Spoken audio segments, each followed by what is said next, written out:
এটা হলো 12 pro 12 hair speaker. আর এই হেয়ার স্পিকারগুলো ঠিক করা যায়। অনেকেরই জানা নাই যে এই হেয়ার স্পিকারগুলো ঠিক করে দিলে অনেক ভালো টিকসই এবং ভালো সাউন্ড হয়।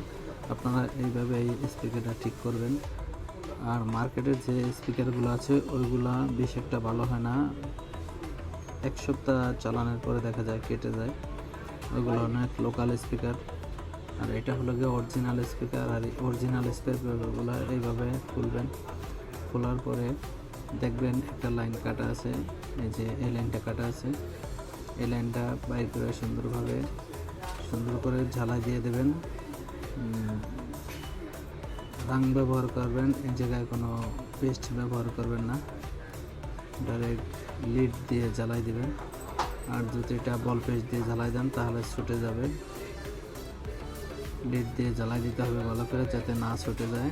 আর এটা অনেকে করে কি একটা পেস্ট ছুটে তারপরে ওই লাল অংশটা লাগাই দেয়, কিন্তু এই লাল অংশটা লাগাই দিলে কি হয়, স্পিকারটা তখন এক পেস্ট কমে যায়, তখন স্পিকারটা কাটার সম্ভাবনা আরও বেশি থাকে।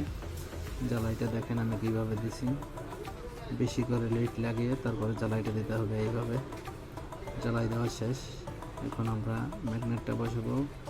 আর এই স্পিকারটা যে রিপেয়ার হয়েছে এটা বোঝাও যাবে না যে ওরকম রিপেয়ার হয়েছে।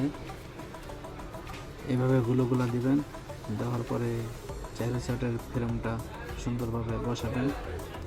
বসানোর পরে যে ফ্রেমটা বসাবেন, আর এই ফ্রেমটা বসানোর পরে কিছুক্ষণ হিট দেবেন। ফ্রি হিটারে হিট দেওয়ার পরে দেখবেন স্পিকার পুরো ক্লিন করে, যে ফ্রি হিটারে হিট দেওয়া, যে সুন্দরভাবে মুছে দেবেন।